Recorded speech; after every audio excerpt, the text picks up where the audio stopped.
Corona பெருந்தொற்று வந்தப்போ திமுக ஆட்சிகளே இல்லை. ஆனா ஒன்றிணைவோம் வா அப்படின்னு ஒரு வாழ்வாதாரம் பாதிக்கப்பட்ட மக்களுக்கு எல்லா பொருட்களையும் வாங்கி கொடுத்தோம்.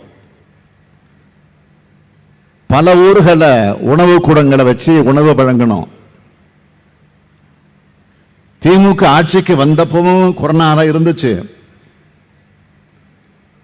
அப்ப அந்த குடும்ப அட்டைதாரர் எல்லாருக்கும் 4000 ரூபாய் வழங்கணும். இதுதான் திமுகவினுடைய ஆட்சி. கொரோனாவாக இருந்தாலும்,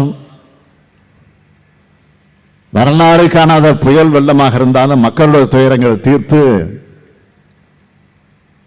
அவங்களுடைய வாழ்வாதாரத்தை மறுகட்டமைப்பு செய்ய ஒவ்வொரு தரப்பு மக்களுக்கும் தேவையான திட்டங்களை நிறைவேற்றுறது தான் நம்ம திராவிட மாடல் அரசு.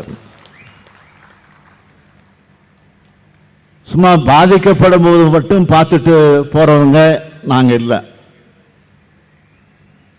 இறுதி வரைக்கும் உங்களோட இருந்து துயரங்களை துடைக்கிறதோட அடையாளம்தான் இந்த நிகழ்ச்சி என்பதை நான் பெருமையோடு குறிப்பிட விரும்புகிறேன். சில புள்ளி விவரங்களை உங்ககிட்ட சொல்ல விரும்புகிறேன். தூத்துக்குடி மற்றும் திருநெல்வேலி மாவட்டங்களில் பெருவெள்ளத்தால் உயிரிழந்த 58 நபர்களுக்கு 5 லட்சம் ரூபாய் வீதம் வழங்கப்பட்டிருக்கு. வெள்ளத்தால உயிரிழந்த ஆடு மாடு கோழிகளுடைய உரிமையாளர்களுக்கு 34 கோடி 74 லட்சம் ரூபாய் நிவாரணமாக வழங்கப்பட்டிருக்கு. தூத்துக்குடி மற்றும் திருநெல்வேலி மாவட்டங்களில் அதிகமா பாதிப்படைஞ்சவங்களுக்கு 6000 ரூபாய் வீதம் 382 கோடி 25 லட்சம் ரூபாய் வழங்கப்பட்டிருக்கு.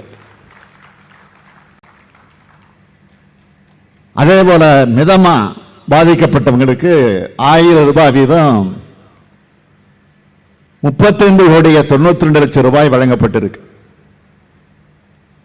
2 மாவட்டங்களிலையும் பாதிப்படைஞ்ச வீடுகளுக்கு 10,000 ரூபாய் வீதம் மொத்தம் 9 கோடி 35 லட்சம் ரூபாய் வழங்கப்பட்டிருக்கு. இது மட்டுமல்ல, வீடுகளை பழுதுபார்க்கிறது, பயிர் சேத நிவாரணம்,